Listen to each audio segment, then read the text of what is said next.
খেলিবা নেকি মা? মই ৰিলছ এটা বনাই লওঁ, সোনকালে আপলোড দিব লাগে। তোমাক এতিয়া সময় দিব নোৱাৰিম শ্ৰীনন্দা। প্লিজ মা। ইয়াৰ পিছত মোৰ পাকঘৰত ভাত বনাবও আছে, গতিকে মোৰ একেবাৰে সময় নাই। বেয়া নাপাবা শ্ৰী, আহিছোঁ।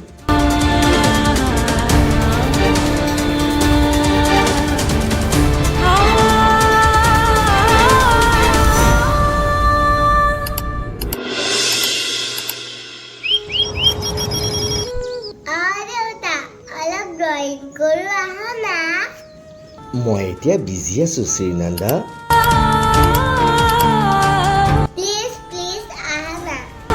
মোৰ এই প্ৰজেক্টটো অহাকালি অফিচত ছাবমিট কৰিব লাগিব। আশা কৰোঁ তুমি বুজি পাইছা। এক মিনিট। হেল্ল' ছাৰ, মই আপোনাক মোবাইলৰ ডিটেইলছ পঠালোঁ। আৰু ছাৰ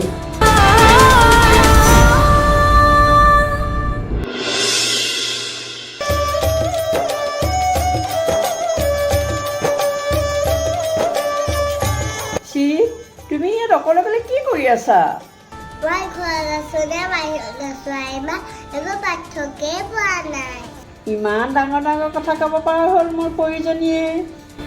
সকলোৱে নিজৰ নিজৰ মোবাইলত ব্যস্ত থাকে, মোৰ ঘৰত কোনো টাইমেই নিদিয়ে।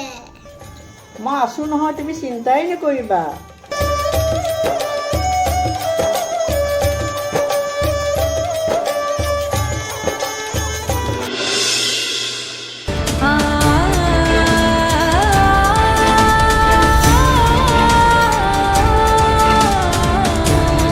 মেডিচিনখিনি লিখি দিছোঁ। মেম, তাইৰ জ্বৰ ভাল হওঁতে আৰু কিমান দিন লাগিব?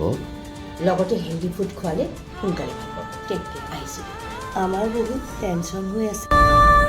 আৰু এটা কথা ক'ব বিচাৰোঁ, ঘৰৰ সকলো সদস্যই যদি মাইনাজনীক সময় দিয়ে, তাইৰ মনটো বুজি তাইৰ লগত খেলা ধূলা কৰে আৰু মৰম দিয়ে, তেতিয়া চাব তাইৰ বেমাৰ সোনকালে ভাল হ'ব।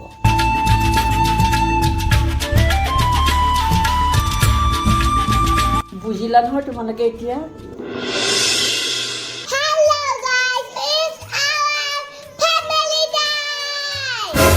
আজি আমাৰ ঘৰত 1 ঘণ্টাৰ বাবে ন' মোবাইল।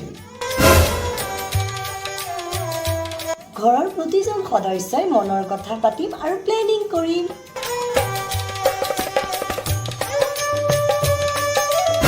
আজি আমি আৰ্ট কৰিম, ফুলিম, খেলিম।